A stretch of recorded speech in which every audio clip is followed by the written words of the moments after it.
Tonight on the Henry Rollins Show, we sit down with music legend Joan Jett to discuss what it means to truly be an independent artist. And later, an exclusive musical performance from the Blood Brothers. It's going to be a great show, folks. Don't move.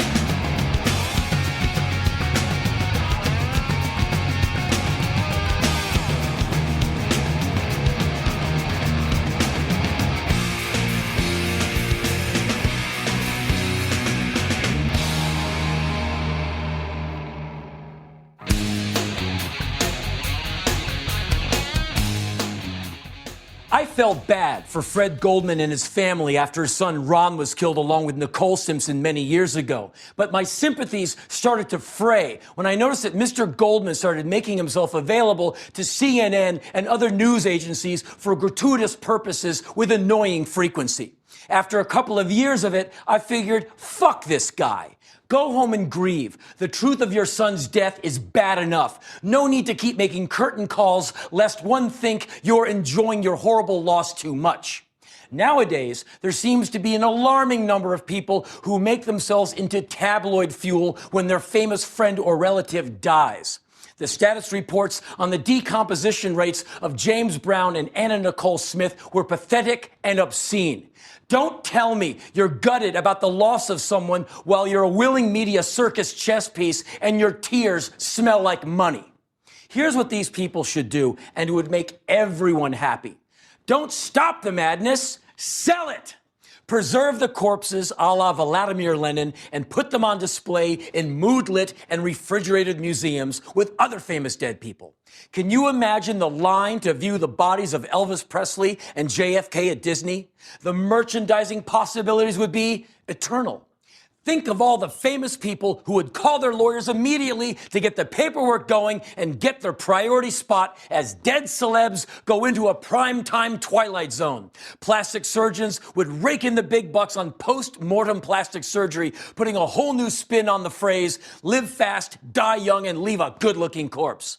With proper costuming and thoughtful lighting, Jack Nicholson could appear at the next 100 Academy Award ceremonies. The families of the deceased could get lifetimes of royalties, and the dead celeb becomes the stiff that keeps on giving. Advice to the celebrity looking for that life-changing PR move to reinvent yourself? Die!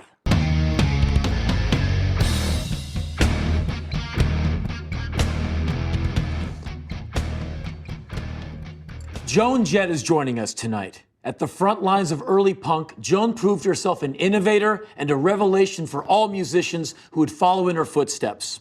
Her art, attitude, and do-it-yourself ethic influenced both rock and the industry that sells it. More than 20 years after her start, she's far from slowing down, with her new album, Sinner, being one of her best albums to date. Joan, thanks for coming in and being on the show. Thanks for having me, Henry. Great. Let's talk about Sinner. How do you think Sinner compares to earlier work you did? I think it's real similar. I think it's exactly what people would expect from me. I think the difference comes in the lyrics, because I think we branched into a little bit of politics and a little bit of spirituality. So for me, that was a little bit different, instead of just writing about, you know, love and sex and falling in love and falling out of love. And because that's what I got from listening to Sinner. There is some interesting, not exactly personal stuff, but like a personal political thing. There is like some sexual politics. Absolutely. And some flat out, you know, right here, right now, what's going on in, 2007 kind of stuff. Like the Bush sample on the first track. Right. And, yeah, well, I think that was really important for me to do. It's something I've wanted to say for years, but not being that kind of a songwriter. I've never been that kind of a songwriter. You know, I've never really spoken about things outside of sort of I don't know, I guess sort of a love and the struggles of your personal life. I never really included sort of the political aspects of life into my writing. I don't know if I'm being clear. No, absolutely. I mean, I guess being a woman and playing rock and roll is political in and of itself, but still, like, I don't know, I didn't write about the struggles of a job and not having a job and, you know, fighting the man and, you know, that kind of stuff. I wrote about different things. Yeah. And so this definitely, I've been very frustrated for several years about this administration and what's going on, and really wondering where the outrage is. And so I felt like I had to say something in a song, and so that's, I feel that this administration speaks in riddles a lot. They don't say what they mean. They speak to confuse people, and not really, you know, it's not, what they say isn't what it is. So this song that we did was called Riddles, and it had some samples of some Rumsfeld things that, you know. Yeah, the known knowns, known unknowns, and unknown yeah, unknowns. exactly. Yeah. Which makes sense if you can follow it. Sure. But, you know, you're not meant to follow it, so. Yeah, there's another amazing mind gone wrong, Donald Rumsfeld. Yeah. You've been fairly politicized for quite a while. Let's talk about how that came to be. I mean, you worked on the Dean campaign, Yes. for example. Well, I've been interested in politics since I was a kid, but I was never into the day-to-day details about life, about America, about politics, about knowing what's going on in your community on that level, you know, about the politics. And as that election in 2000 was approaching, I started to pay attention. Maybe I could feel what was coming, you know? But anyway, I paid attention during that election, and of course, from 2000 to 2004 and everything that was going on with the war. And during this time, doing USO things, as soon as 9/11 happened, my partner, Kenny Laguna, who's my producer, we went over to Afghanistan and played in Pakistan and Uzbekistan on a trip. And this was late 2001 into early 2002, and we saw them moving a lot of troops and equipment. We were in Oman, and we saw a lot of people moving through, going, wow, this is great. You guys are really, you know, sending all this to Afghanistan. No, we're going to Iraq. I said, what are you talking about? I mean, you're talking about a year before the war started. They're moving stuff. We're going, are you sure? You're going to Iraq? It's not going to Afghanistan? They're going, no, there's no way they're moving this much stuff, people and equipment, and that they're not going to go, you know? So it was decided months after 9/11 that they're going. They just had to find a way to convince the Congress and the people that it was going to be okay. You know, but that, you know, that was, knowing that and seeing that from the inside was more ammunition, you know, and then you see how this war has turned out. And as 2004 elections were approaching, and I was looking at the candidates, and I was, you know, I was looking, trying to study and see what each candidate was into. Howard Dean, I didn't know much about, so I Googled him and read about his record as Vermont governor. And I thought, this guy actually has done something. This is the guy. So I gave some money. So they said, would you be interested in coming out and talking to people about why you like Howard Dean? So we did. We went out and just sort of took a couple of guitars and sort of played a couple acoustic songs. We were with Janine Garofalo and went out and just spoke in coffee houses and stuff to people about why. I just said the same thing I just said to you about why I liked Howard Dean, and that he seemed genuine, he spoke straight, you could understand what he was saying. And we were actually on the stage when Howard Dean did that Scream speech with him. And you have to understand, there were 3,000 college kids this was their first, you know, foray into politics. They were really connected to Howard Dean. People had worked for him very hard, and he lost, and people were crying and very upset. So he's up there being very gracious, complimenting the other campaigns, what a great race they're running. And the kids start chanting, Dean, Dean, Dean. You know, it's 3,000 kids chanting Dean. So what does he do? He's trying to keep everybody's spirits up. And he says, don't worry, we're going to go here. Yeah, you know.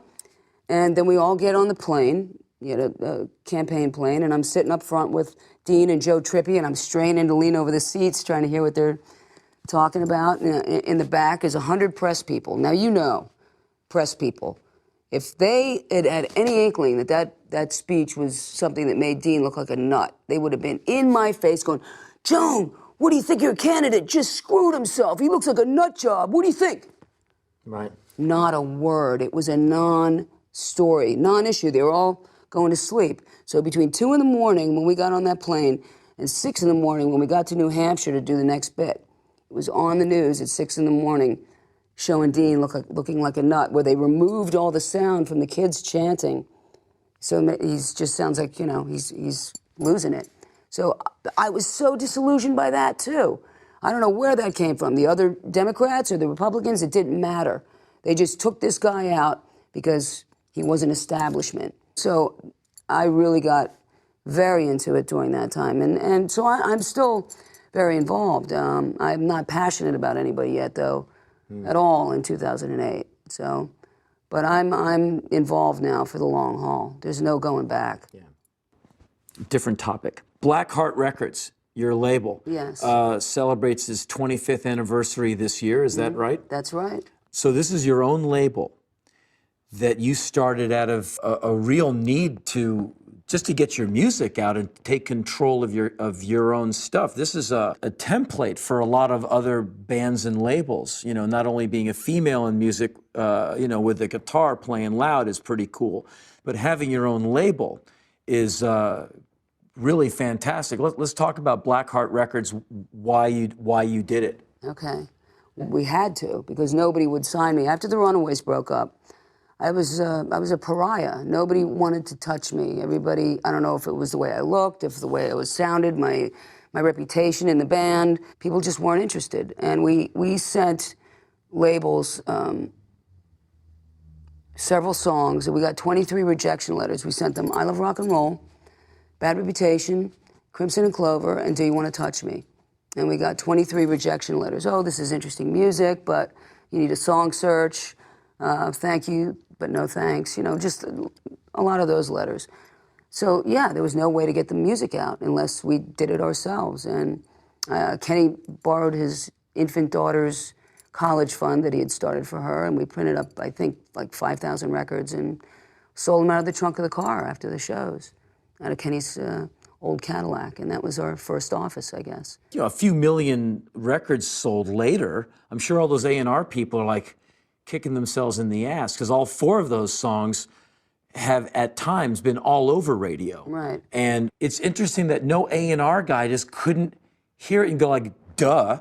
I mean, give me 8 more of those and we're like, we're in business. I think I'm lucky that nobody heard it, right? Yeah. Because then things would be different. When you started Blackheart Records, a long time ago, was there an atmosphere of sexism in the music industry? Absolutely. I think that unless you were, you know, sort of a girl who was willing to just let people put ideas in your head about who you were. So many people said, lose the guitar, change the style, pop it up. You know, so to me, that's very sexist and quite misogynist also. You know, my parents always told me I could be anything I wanted to be, and I took them at their word. So to be told that girls can't play rock and roll is a completely illogical statement to me. You know, so what does that mean? Girls can play cello and violin and symphony orchestras? What are you saying? They can't master the instrument? No, what you're saying is rock and roll is sexual by its nature. And to sing it means you own your sexuality. So a girl playing rock and roll is very threatening in that. I still don't get it, but that's the only way I can make it logical in my head that people would feel so threatened by it. And there was absolutely a lot of that happening at the same time that we were sending the music to the various labels. And, you know, in some of those letters said, lose the guitar, change the style. And we're just not interested. And could it be that some of those rejection letters, maybe some of the A&R guys actually liked the music, but they saw the look and went, we can't market this, thinking there's no one out there wants to see a chick with a guitar, you know, laying it down real heavy like that? Well, I guess my look wasn't considered pretty. You know, apparently all the other girls in the Runaways got record deals after the Runaways broke up, but nobody wanted to deal with me. And I take it down to a lot of people saw my involvement with the punk rock scene, and things like getting pictures with Sid and Nancy, you know, doesn't do a lot for you. I guess if, you know, the record labels figure you're going to be trouble too. So, you know, I just had this sort of, I guess, a wild reputation. At this point, I think it's safe to say you're a female rock icon, or a rock icon who happens to be female. How do you sit with that? it's very humbling when people say that. So I guess I'm okay with it, but it doesn't feel real. You know, when people say it, it kind of goes past me and doesn't like stick. Yeah. If that makes sense. Sure. Well, I'm sure you don't. Because you don't want to go. Morning. You don't want to go. Yeah, sure, yeah. Right. The icon goes into the. Yeah, I'm sure you don't go. Here's the icon going for lunch. Yeah. I mean, you can't think about it too much because, you know, there's nothing to hold on to there. It's just it's subjective. You know, it's and you got to recognize, as much as some people will put you in that sort of category of being a rock icon, I'm sure there's plenty of people out there that may have the opposite view or really don't care. So, you know, you have to just, it's like that thing where they say, if you believe the good reviews, you have to believe the bad reviews. So you just sort of have to take it for what it is and not, you know, not take too much to heart. Right. Well, I must say, I think you wear it well. And thanks for doing the interview. Oh, thanks for having me, Henry. Right on. Coming up next, an exclusive musical performance from the Blood Brothers. But first, a letter from yours truly.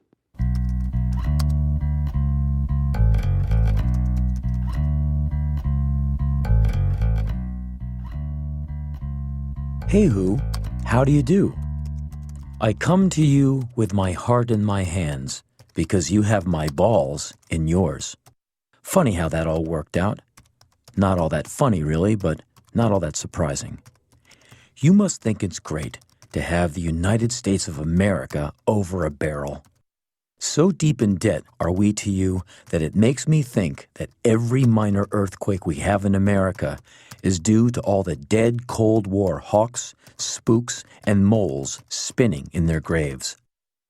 Most Americans don't know that you, Hu Jintao, are the president of the People's Republic of China, and there's a good chance they never will, as knowing too many things about foreigners makes people suspicious. You must laugh your ass off, knowing that while America can't stagger up to the double doors of Walmart and squeeze their enormous girth through fast enough to buy your cheap products, they will gather at NASCAR events and swear on a holy Bible they hate all things communist. It is funny, but it hurts to laugh about it. When I think of all the factories and warehouses in America that used to be alive with workers and domestically produced inventory, it makes me sad to see that merely to make items slightly cheaper for the sake of stockholders, American companies will not hesitate to send their employment opportunities to your country. It must amuse you to no end that no matter how brazenly you oppress your good people, crush dissent, kill students in public places, limit information on the internet, suppress religious beliefs, and won't let outsiders invest in Chinese companies, George W. Bush sucks up to you like a vacuum cleaner. Does it ever occur to you that communism trumped capitalism on this one? That freedom just might be the end of America? What do you think the reaction would be if all Americans understood what the ramifications of being in such enormous trade debt to China really means? I don't know if you know this, but we're a pretty volatile bunch, and we don't need facts to invade a sovereign nation. We might just have to settle that debt by bombing you back into the Stone Age before you all want to start driving cars or something. Might bring some jobs back to America. So thanks. But watch it, you commie bastard. Henry.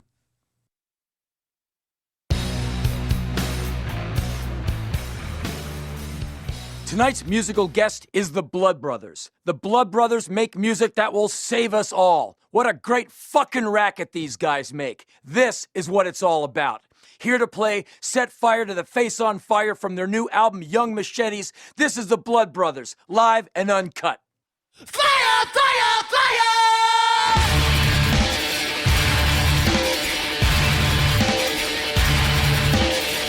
Watch out with black flash trees, fire, fire, fire! Touch inside the smoke, down six on fire, fire, fire! Lots of this crash, that will make a million right. Set fire to the hills on fire! Set fire to the shields on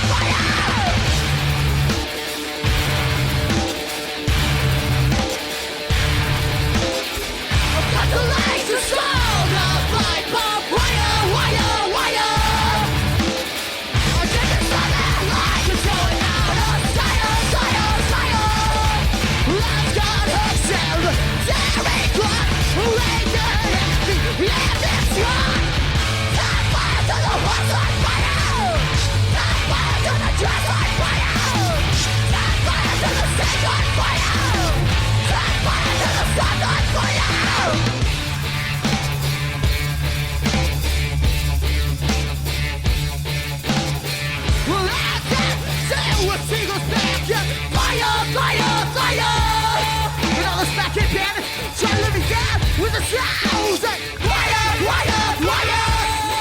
Well, I'd rather shoot us for service. Deal with fire, fire, fire. We're gonna bet with sauce, so that you loud. We're tired, tired, tired.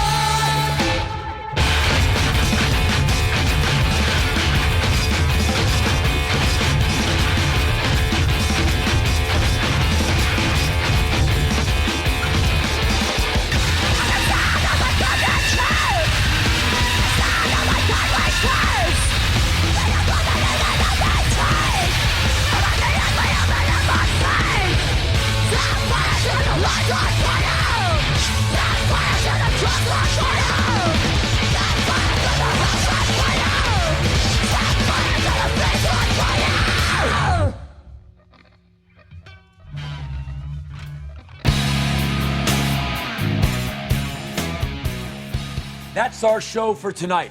Thank you again to my guests, the Blood Brothers and Joan Jett. We'll see you next time.